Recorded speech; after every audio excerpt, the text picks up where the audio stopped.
Você veja bem, a senhora que a gente estava falando, até o século XIX, não se podia falar de inconsciente. Você vê que é a partir do século XIX que se começa a pensar no inconsciente.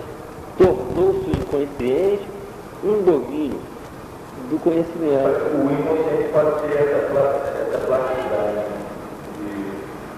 de transformação. Eu acredito que sim. O que nós temos que pensar é o seguinte: olha só, nós só temos relações de poder. Tudo que nós temos são essas relações. Agora, essas relações de poder, elas vão produzindo efeitos.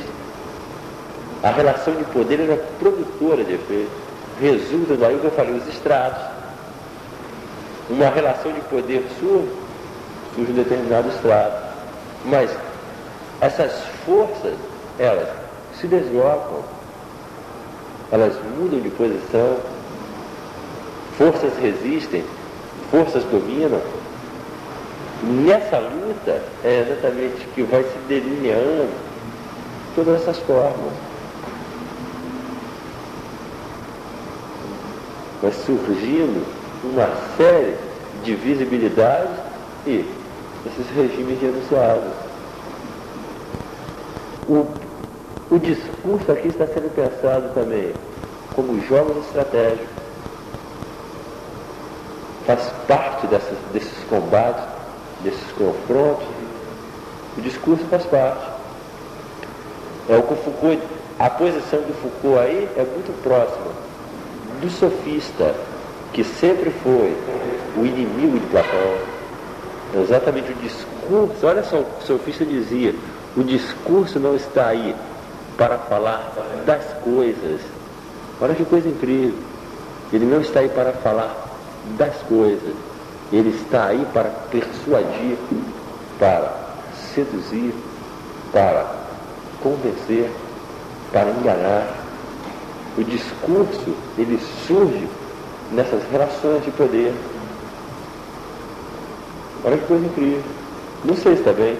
Não haveria o discurso não teria como natureza aquilo que Aristóteles pensou que seria de significar as coisas, ou de significar o pensamento, como diz Aristóteles. Ele seria uma produção, uma invenção dos poderes. É poder. Nós temos que pensar o discurso nesse lugar do confronto, da luta, do combate. Você falou na arte, você não viu os Cara, eu acredito que nem seria isso. Eu acho que não, Ronaldo. Agora, o que nós teríamos que entender é o seguinte: é que ele é poder. Porque não é pelo fato de ser poder, ele não se torna. Pelo contrário, o poder deixou de ser alguma coisa negativa. Agora, o que nós não podemos pensar é que nós não podemos mais pensar nada como sendo neutro, excluído do poder. Tudo é poder, só poder. Para você ele é poder, mas ele daria, você pegar uma coisa no lugar do celular. E como tal, você tem que destituir algo de um discurso para poder pegar um novo, para poder, em arte, ser um artista. Ele vai mostrar uma cópia, senão ele é do outro lado da coisa. Então, para que isso aconteça, algumas condições tem que ocorrer. Você quer ver uma coisa? Veja só bem, no século XIX surge uma série de saberes, não é isso? Surge uma série de conhecimentos, são as ciências humanas, que constituem um discurso, não é isso? Um discurso, vamos dizer, científico sobre o homem. E que eu disse que elas emergem do exame.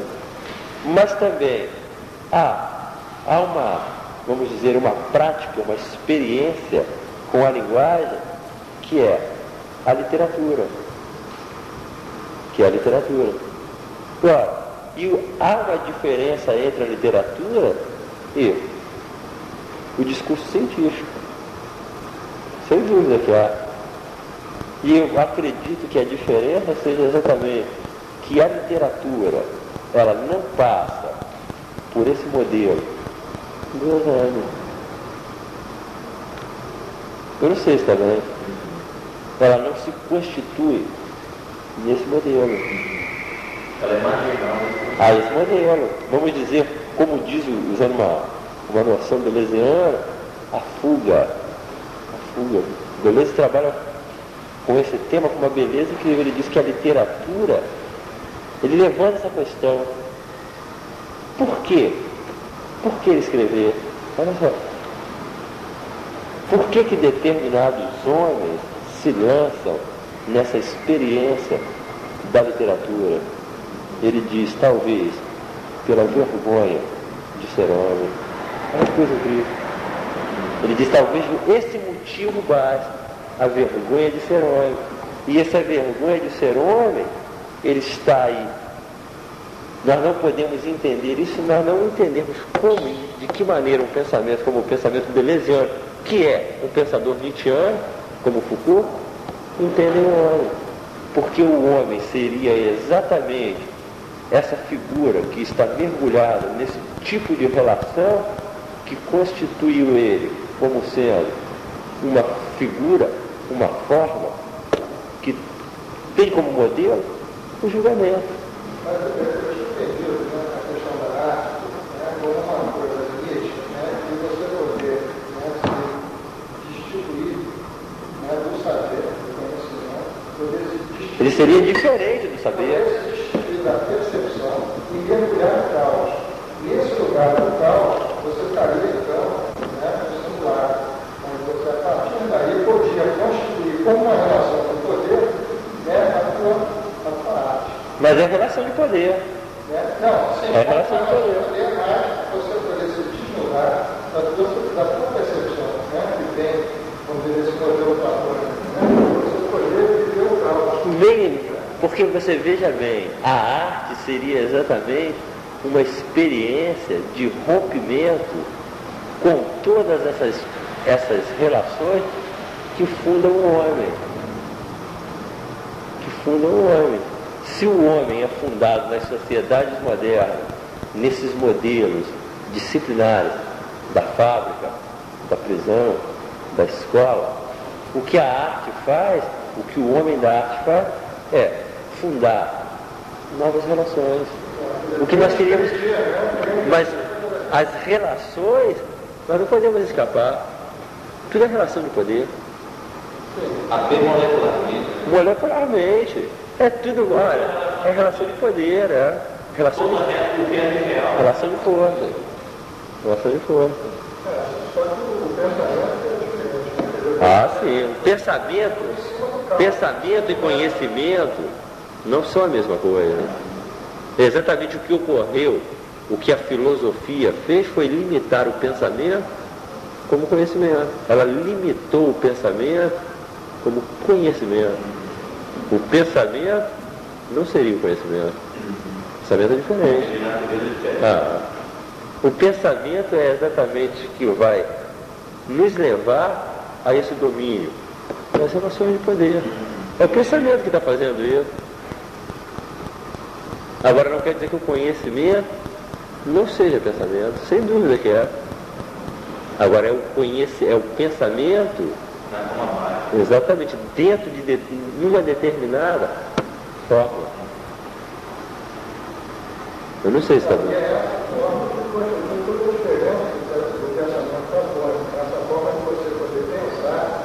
A arte como estando num lugar que faz parte da vida dessa relação. Sim.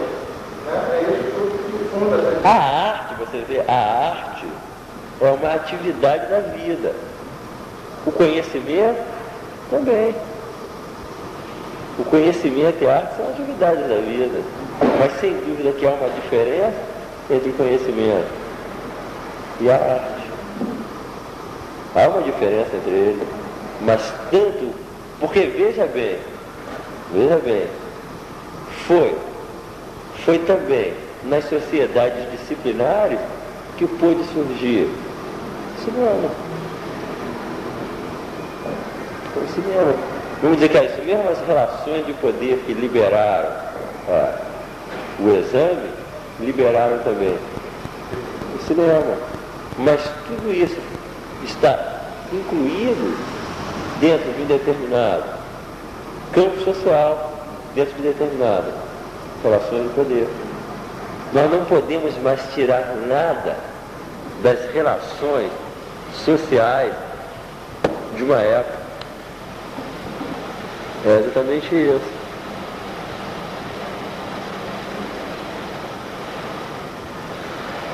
É isso que eu estou querendo dizer. É esse tema de ligar o conhecimento, ligar o saber às práticas sociais. Como é que práticas sociais podem originar o saber? Uma arquitetura. Vê se está bem. Mas o conhecimento não pode fugir, por exemplo, a biologia evolucionista. Não seria um tipo de saber que foge ao que as relações de poder estão impondo? Seria uma maneira diferente de conhecer? Sem dúvida, nós temos que pensar o que eu falei, que o Deleuze libera essas noções de fuga. Sem dúvida. Não quer dizer, olha só, veja bem o que eu vou falar para vocês. A psicanálise. A psicanálise se constitui no século XIX. O Freud inventa uma disciplina, uma teoria, uma terapêutica, simultaneamente uma teoria e uma terapêutica, uma prática de análise sobre o inconsciente. Nós vamos encontrar o Guattari no século XX como um crítico ferrenho do freudismo e do lacanismo. Um crítico ferrenho. Eles se unem ao Deleuze e fazem uma obra que é uma verdadeira máquina de guerra contra a psicanálise. Mas o Guattari, em momento nenhum, diz que é preciso, que se pode voltar atrás, que a questão seria abandonar o pensamento do inconsciente. O que ele diz, nós temos que romper com os modelos que a psicanálise nos deu. Mas nós temos que pensar no inconsciente. Não está entendendo? O inconsciente foi liberado como um domínio que tem que ser pensado. Não pode mais não se pode mais deixar de pensar no inconsciente. Agora ele diz, é preciso romper com esses modelos. Não sei se está bem. É exatamente isso que você está falando. É produzir, é inventar uma nova maneira de pensar. Que é isso que o Guattari foi fazer. O Guattari diz, eu vou pensar o inconsciente com física, com biologia, não com linguagem, nem com mítica. Está entendendo? Não sei se está bem. É uma outra maneira de pensar. Você vê que é inseparável de fundar relações com a biologia, com a física. É isso. Uma nova maneira de pensar. Uma nova maneira de pensar. Não sei se está bem. Porque você veja bem o que nós temos que ver quando o Foucault libera uma questão como essa, do exame, dessas ciências que nascem com a matriz do exame, para que serve o exame? E se essas ciências que surgem sobre o exame, se elas não estão servindo às forças que inventaram o exame? Não sei se está bem. Está bem, Rogério, estou falando? Se surge uma sociedade disciplinar que ela traz essa técnica de controle, essa técnica de disciplina que é o exame, e se surge uma série de ciências no modelo do exame, sem dúvida que essas ciências, elas visam controlar, elas visam disciplinar aqueles sobre os quais ela se abate. Eu não sei se está bem. Não sei se estaria claro aí. É o desejo reativo da sua. Porque aparece aí, o que a gente tem que entender é isso, é as ciências que surgem no inquérito, é uma prática judiciária do século XV ao século XVIII, as ciências que nascem no exame, que fundam um novo tipo de sociedade, um novo extrato, e surge aí uma série de saberes. Ora, esses saberes, que relações eles mantêm com essa matriz? Eu não sei se está doido. Porque uma vez que você liga o poder, o saber e o poder, é exatamente isso que aparece. Aparece todo um domínio político. O saber está atravessado de política. Como disse Foucault, uma micropolítica. Uma micropolítica. É preciso entender essa micropolítica. Você vê quando ele diz nós somos uma sociedade disciplinar, uma sociedade do exame, isso diz respeito diretamente a todos nós. E Deleuze, ele escreveu uma obra sobre Foucault. Logo que o Foucault morreu, no ano seguinte o Deleuze deu um curso, e esse curso, simultaneamente, ele escreveu uma obra. E ele começa essa obra dizendo uma coisa impressionante, que quando nós lemos uma obra como Vigiar e Punir, nós vamos encontrar o quê? Um horror, um terror incrível naquelas partes. Mutilações. O que é isso aí? Mutilações, torturas,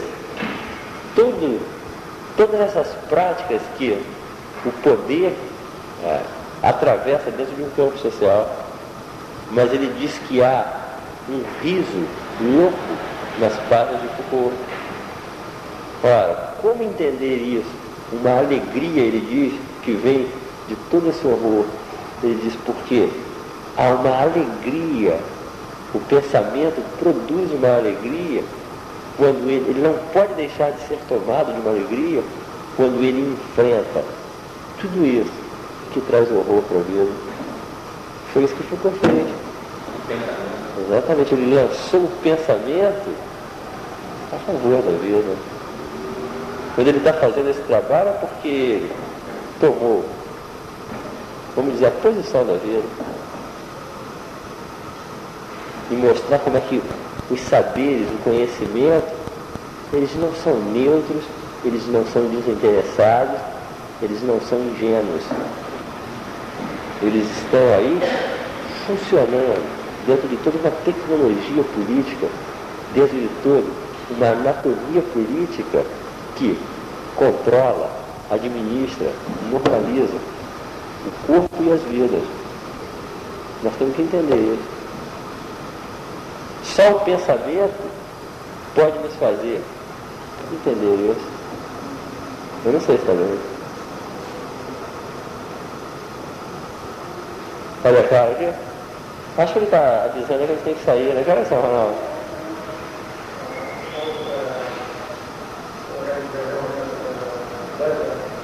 Deve ser isso, né? Está cedo aí, né? Está correndo o jogo. Tá bem, Rogério?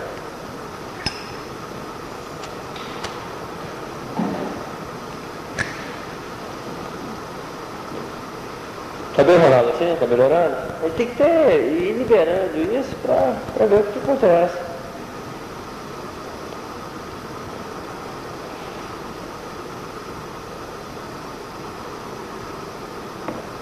Porque, veja bem, dizer que as práticas sociais fundam conhecimento, fundam o sujeito do conhecimento, e dizer que uma determinada sociedade é uma sociedade disciplinar, vê se não é dizer que os conhecimentos que vão se fundar numa sociedade que é disciplinar, eles são necessariamente conhecimentos disciplinares. Se eles são engendrados por essas práticas,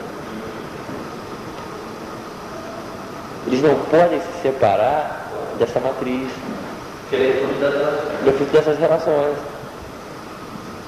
Se então nós temos uma determinada sociedade que a questão dela é controlar, disciplinar, extrair tempo útil, tornar o corpo dócil, os saberes que vão se formar dentro desse tipo de sociedade, eles estão estreitamente ligados a tudo isso.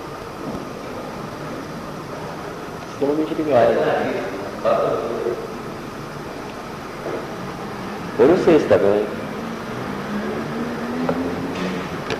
Estaria claro aqui? Nós não poderíamos separar de agora em diante o pensamento de todo esse domínio. É tornar o pensamento político. É o que o Foucault não para de dizer. Ele diz, olha, o homem moderno é um homem econômico. Ele diz isso. Agora, ele é um homem econômico, não foi porque ele tomou uma decisão, não, de falar assim, eu vou me interessar por economia e não vou ser político. Ele diz, é porque ele foi constituído assim.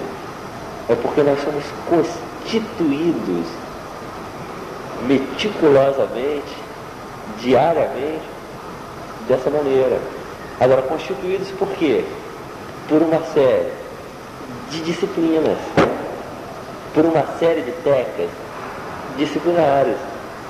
E alguma dessas técnicas, elas ganharam o estatuto científico. Há toda uma tecnologia do corpo, diz o Foucault, que foi inventada nas sociedades modernas. Toda uma tecnologia do corpo, que na realidade ele diz que é uma tecnologia da alma, para produzir um tipo de alma. Essa tecnologia, ela vai fundar todas essas ciências, que são as ciências humanas. Elas nasceram aí. A questão que eu levantei na aula passada, quando num julgamento, o juiz pergunta sobre a periculosidade do acusado, e essa pergunta o juiz dirige não ao advogado, não ao promotor, mas ao psiquiatra. Só o psiquiatra pode responder sobre isso. Olha que coisa incrível. É o que o Foucault diz. Como é que nós vamos ver na justiça das sociedades disciplinares aparecer um fenômeno muito estranho, que é uma série de domínios que não são judiciários invadir o tribunal, invadir um processo, invadir um julgamento. Olha que coisa incrível. Nós vamos agora, uma vez um indivíduo caindo sob as malhas da justiça, ele vai ser investigado no seu inconsciente, nos seus sonhos, nos seus desejos, nos seus apetites. Vai aparecer toda uma série de elementos que no século XVII, quando se fazia o julgamento, não apareciam. Alguma coisa mudou. Alguma coisa mudou agora. Nós não podemos, eu ser ingênuo, pensar que a justiça melhorou. Isso não é nada disso. Que a justiça se humanizou. O que houve foi toda uma nova relação, novas relações de poder surgiram. Agora é disciplina. Exatamente, nós estamos em outro extrato. Um outro extrato. É uma nova maneira de afrontar o corpo, é uma nova maneira de relação com a vida. Tudo isso mudou. Surge essa figura da periculosidade, que o Foucault diz que é a figura mais escandalosa. Ele diz que é uma noção escandalosa. Ele diz uma noção escandalosa. Porque essa noção de periculosidade só surge numa sociedade em que o indivíduo é vigiado não pelo que ele fez, mas pelo que ele pode fazer, no que ele está na iminência de fazer. Ou seja, é preciso agora vigiá-lo, controlá-lo, constantemente, insistentemente. Não é mais uma punição única por um ato que foi cometido que seria criminoso. É submeter o indivíduo a micropunições diárias, incessantes, constantes. Olha que coisa incrível. E isso tudo gerou um saber sobre o indivíduo. Eu não sei se está bem. Está bem assim? No século XVII, no século XVI, julgar um homem era uma prática completamente diferente de julgar um homem no século XX. O que mudou? As relações de poder. Não sei se está bem. Está bem, Rogério?